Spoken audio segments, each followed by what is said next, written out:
अस्सलाम वालेकुम। आज हमने शेज़वान चटनी बनाई है, वो भी एकदम मार्केट जैसी बनी है। देखिए, अगर रेसिपी अच्छी लगे तो इसे लाइक करिएगा, फैमिली फ्रेंड्स में शेयर ज़रूर करिएगा। तो चलिए इसे बनाते हैं। इसके लिए हमने 50 ग्राम कश्मीरी लाल मिर्च ली है। ये कुछ इस तरह की होती है, बड़ी बड़ी सी होती है, बहुत डार्क कलर की भी होती है ये, और जो है थोड़ा सुकड़ी सुकड़ी सी होती है। इस पर श्रिंक से पड़े होते हैं इस तरह से, और ये सब जगह अवेलेबल नहीं होती है, मुश्किल से कभी कभी मार्केट में दिख जाती है। और अगर आपको ये ना मिले, आप इससे बनाना चाहते हैं तो कोई इशू नहीं, आप इससे भी बना सकते हैं। लेकिन ये थोड़ा ज़्यादा तीखी होती है, इसलिए इसे तोड़कर इसके अंदर के कुछ मिर्चों की बीज आप निकाल लें ताकि इनका तीखापन कम हो जाए। इससे भी बना सकते हैं आप। तो चलिए इसे बनाते हैं। सबसे पहले इन मिर्चों को पानी में भिगाएंगे। वैसे तो इन्हें 3-4 घंटे के लिए पानी में भिगा देना चाहिए ताकि ये सॉफ़्ट हो जाए, लेकिन हम इसे क्विक बनाने वाले हैं, इसलिए हम इसे बॉईल कर लेंगे। यहाँ पर हम 2-3 मिनट तक इसे बॉईल करेंगे और इस तरह से दबाते हुए बॉईल करेंगे ताकि मिर्च अंदर तक सॉफ़्ट हो जाए। इस तरह से दबा देंगे और इसमें उबाल आने देंगे। 2-3 मिनट तक हम इसे बॉईल कर लेंगे। 2-3 मिनट तक हमने इसे उबाल लिया। अब हम इसे ढककर छोड़ देंगे ताकि ये ठंडी भी हो जाए। ये देखिए, ये ठंडी हो गई है, आधा घंटा हो गया है, मिर्ची सब सॉफ्ट हो चुकी है। अब हम इसे पीस लेंगे। एक मिक्सी जार में सभी मिर्चों को इस तरह से डाल देंगे और हम इसका पेस्ट तैयार कर लेंगे। इसका पेस्ट हमें बहुत बारीक नहीं पीसना है, कोर्सली हम इसे पीसेंगे। और इस पानी को फेंके नहीं, इस पानी में बहुत फ्लेवर है। इसे हम चटनी की कंसिस्टेंसी सेट करने में यूज़ करेंगे। देखिए, हमने मिर्चों को पीस लिया है। कुछ इस तरह से पीसना है, दरदरा सा पीसना है। हम आपको इसे करीब से दिखा देते हैं, इस तरह का होना चाहिए। इसे हम बोल में निकाल लेते हैं और इस जार में देखिए बहुत मिर्च लगा है, इसमें हम वही पानी डालकर इसे खंगाल लेंगे।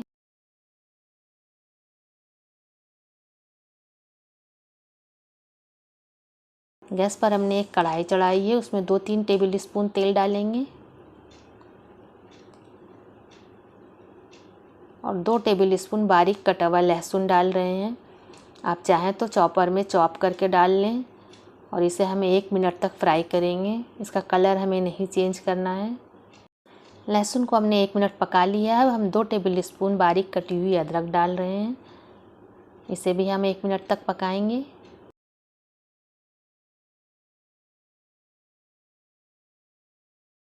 अब इसमें 1 टेबल स्पून धनिया की स्टेम को हमने बारीक कट करके डाला है।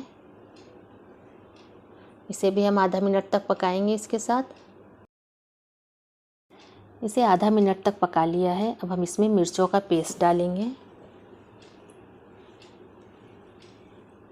इसे मिक्स कर लेंगे और इसमें थोड़ा सा पानी ऐड करेंगे, 2 टेबल स्पून के करीब। ये वही मिर्च वाला पानी है।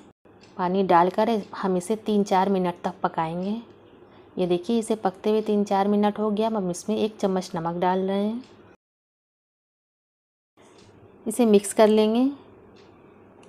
अब हम इसमें आधा चम्मच शक्कर ऐड करेंगे।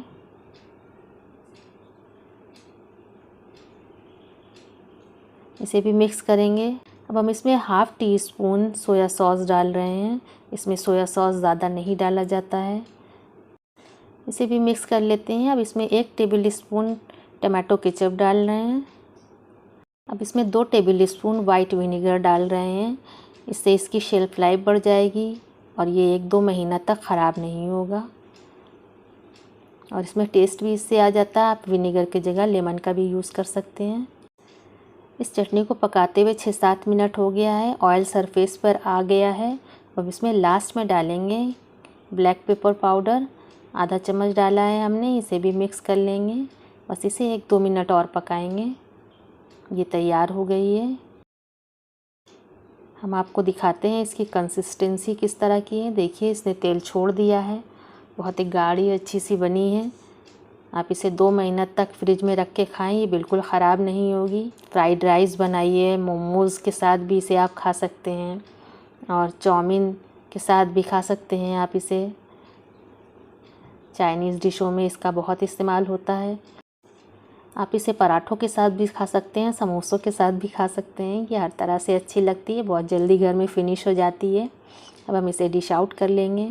देखिए कितनी गाढ़ी सी टेस्टी सी दिख रही है ये। इसको तो अभी से देखकर मुंह में पानी आ रहा है।